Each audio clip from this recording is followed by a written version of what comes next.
Naniniwala ang isa sa mga lider ng Kamara na itutuloy ng mga senador ng 20th Congress ang impeachment trial ni Vice President Sara Duterte. May paglilinaw naman ang bise sa sinabi niyang gusto niya ng bloodbath sa paglilitis. Balitang hatid ni Jonathan Andal. Noon pa man, gusto na raw ni Vice President Sara Duterte na humarap sa impeachment trial para malinis daw ang kanyang pangalan. May petisyon pa rin naman sa Korte Suprema ang bise para pigilan ng trial pero hindi pa niya ito inaatras. How am I preparing myself mentally and emotionally? Well, emotionally, I don't feel anything at all anymore about the impeachment. Ikinuwento yan ng bise habang nasa Hague, the Netherlands. Tinanong din ng bise tungkol sa pahayag niya noon na gusto niyang magkaroon ng paglilitis dahil gusto niya ng anyay bloodbath. We have always said that the impeachment is a political persecution. If it's a persecution, it's some sort of crucifixion against me. When there's a crucifixion, there's blood. So it's a bloodbath, my bloodbath. So I'm just sad that many people refuse to understand the context wherein I give statements. Ang pagkumpara ng bise ng kanyang impeachment trial sa crucifixion o pagpapapako sa krus, tinawag ng isa sa mga lider ng Kamara na drama lang. Hindi kailangan ng drama dito. We don't even have to resort to language such as that.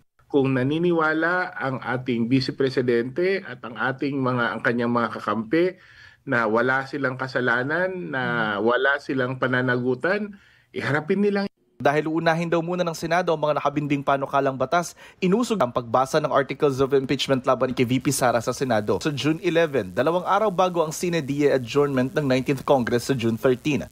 At this point, sir, I really do not know if the impeachment trial will push through. But I told the defense team that they should prepare for whatever eventuality. Si House Assistant Majority Leader Representative Judah Sidre naniniwala pa rin itutuloy ng Senado ang impeachment trial kahit pa tumawid ito sa 20th Congress. Aniya, nangyari na rin daw ang ganitong sitwasyon sa Amerika kung saan kinopya ng Pilipinas ang proseso ng impeachment. Pinakakilala doon si President Bill Clinton na impeach sa isang kongreso at nagkaroon ng trial sa kabilang kongreso. Gusto ko na lang panghawakan yung sinabi ni Senator Jingo Estrada na gagampanan ng Senado ang kanilang constitutional duty na italakayin ang impeachment. Jonathan Nandal, nagbabalita para sa GMA Integrated News. Kahit postpone ng isang buwan ang EDSA rebuild, tuloy pa rin daw ang pagpapatupad ng no-contact apprehension policy sa ilang kalsada ayon sa Department of Transportation. May ulat on the spot si Joseph Moro. Joseph!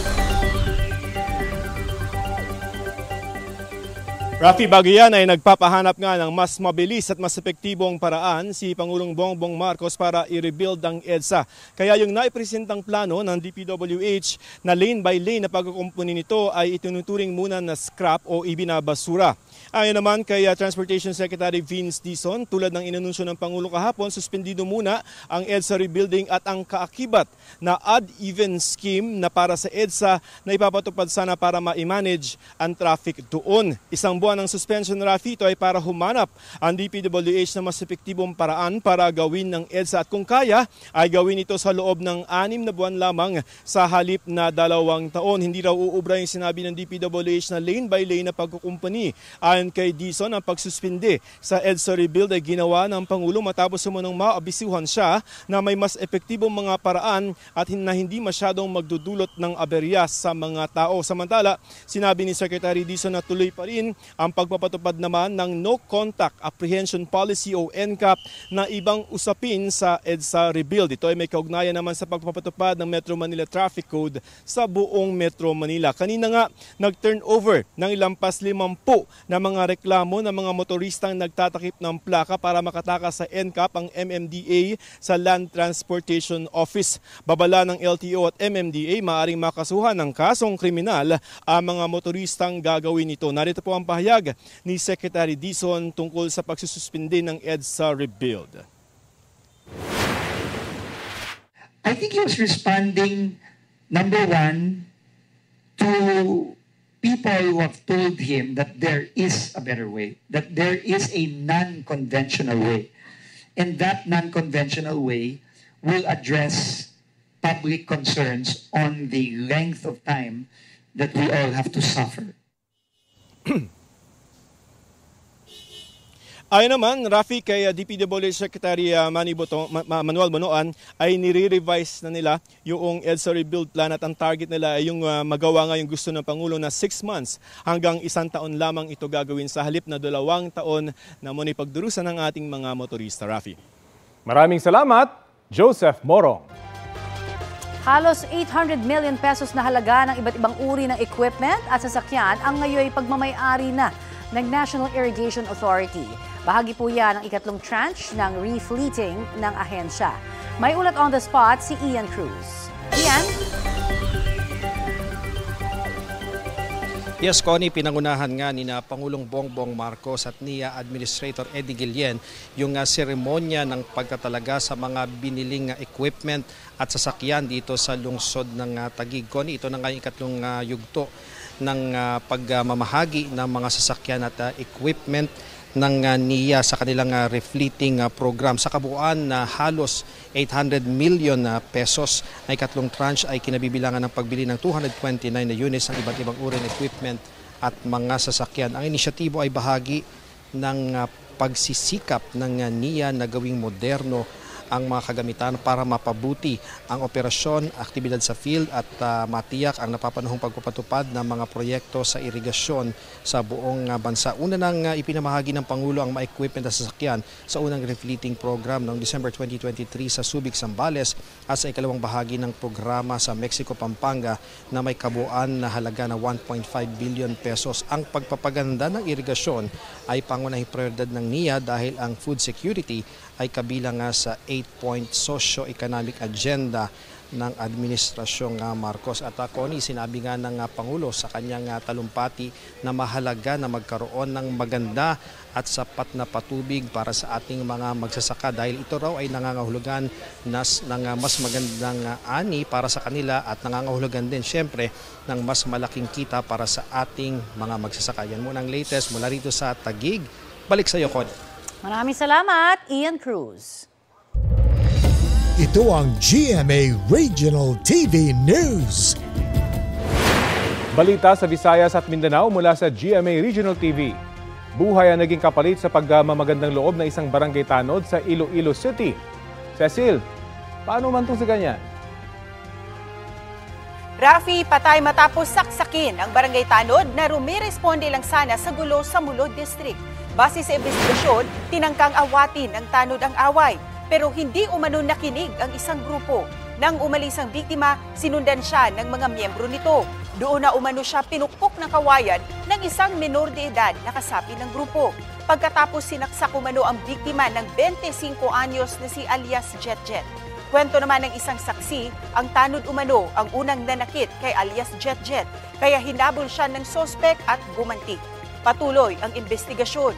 Gayon din ang paghahanap sa sospek at sa kasamahan niyang menor de edad na nanghampas sumano ng kawayan. Namatay habang ibinabiyahe papunta rito sa Visayas ang hindi bababa sa 20 aso at pusa galing dyan sa Luzon. Sa ipinakita sa video ni Cebu City Veterinarian Dr. Alice Utlang, kita ang sinapit ng mga hayop na nasa kulungan. Posible anyang heat stroke ang ikinamatay ng mga ito. Sarado raw kasi ang pinaglagyan ng mga ito sa barko. Iimbestigahan din nila ang insidente. Makikipag-ugnayan din daw sila sa shipping company na may-ari ng barko kung saan isinakay ang mga hayop. Kabilang kasi sa mga pulisiya sa pag-transport ng mga alagang hayop ay dapat nasa kaaya-aya o air-conditioned na lugar sa barko ang mga ito.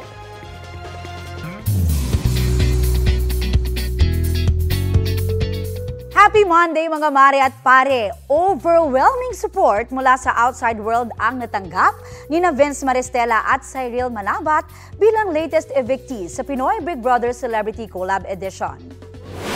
Sa kanilang guesting sa unang hirit, ikinuwento ng dalawa ang kanilang experiences sa loob ng bahay ni Kuya.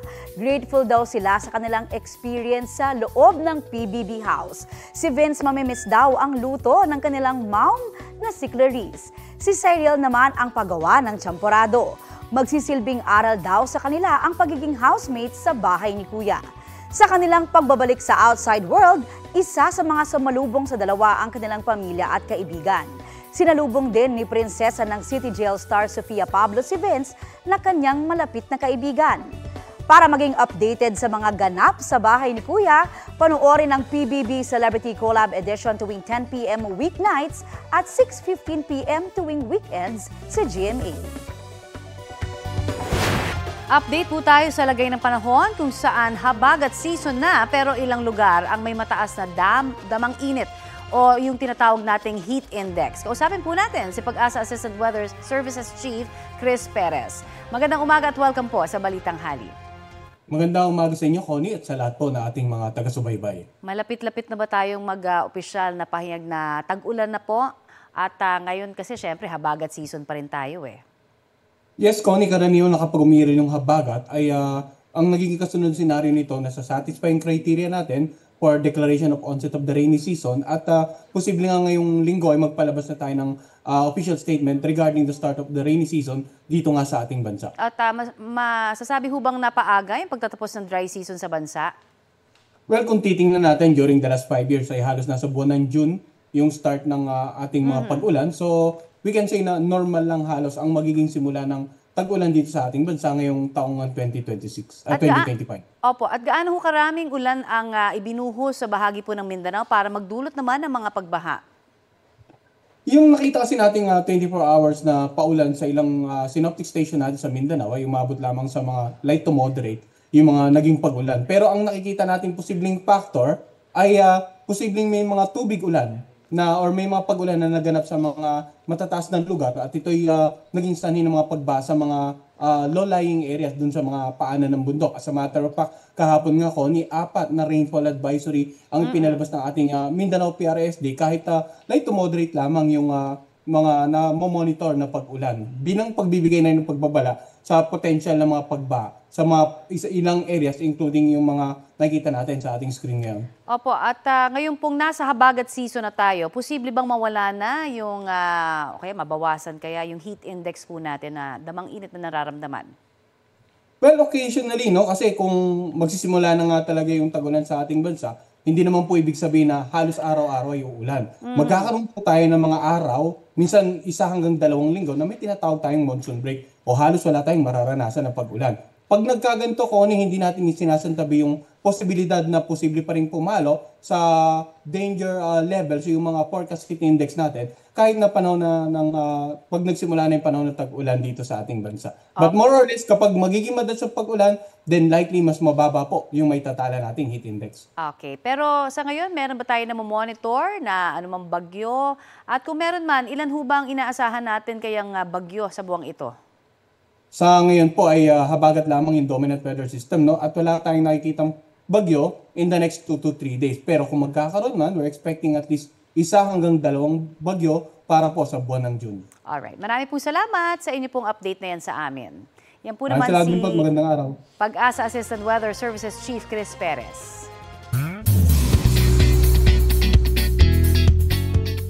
Ready nang magpamalas ng Beauty with a Purpose si Miss World Asia 2025 Krishna Gravides.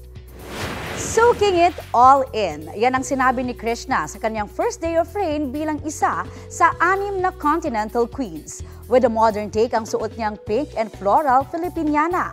Full support naman sa comment section ng fellow Pinay beauty queens. Kabilang ang crowned winners na sina Catriona Gray at Megan Young. Proud daw sila sa ipinamalas ni Krishna na umabot hanggang top 8. Kinuranahan namang Miss World 2025 si Opal Sushata ng Thailand. Yan ang unang titled crown ng Thailand sa naturang beauty pageant. Ito na ang mabibilis na balita. Nasunog ang motorsiklong yan matapos bumangga sa 2 AUV sa Rojas Boulevard sa Maynila. Batay sa investigasyon, mabilis ang takbo ng motorsiklo nang bumangga sa 2 sasakyan. Sugatan ng rider na dinala sa ospital. Agad namang rumisponde ang mga bumbero at naapula ang apoy. Dahil sa insidente, bumigat ang daloy ng trapiko. Arestado ang isang lalaki sa Tagologan na Misamis sa Oriental dahil sa pagnanakaw umano ng motorsiklo. Batay sa investigasyon, pagmamay-ari ng isang taga-barangay Igpit sa Opol ang motorsiklong ninakaw. Nagkasa ng entrapment operation ng mga otoridad matapos makatanggap ng reklamo at naaresto ang suspect sa Tagaloan. Ayon sa mga pulis, naibalik na sa may-ari ang ninakaw na motorsiklo. Sinusubukan pang kunan ng pahayag ang suspect na mahaharap sa reklamong paglabag sa new anti-carnapping law. Makikita sa CCTV ang motorsiklong yan na nakaparada sa harap ng isang computer shop sa Barangay 93 sa Caloocan. Ilang sandali lang huminto sa harap nito ang isang puting van. Nang umalis ang van, nawala na ang motorsiklo. Sa kuha ng isa pang CCTV, isinakay at tinangay na pala ito ng 3 lalaki na sakay ng van. Ayon sa may-ari ng motorsiklo, kinabukasan na nang mapansin niyang nawawala ang motorsiklo. Hinahanap na ng mga otoridad ang motorsiklo maging ang mga kumuha nito.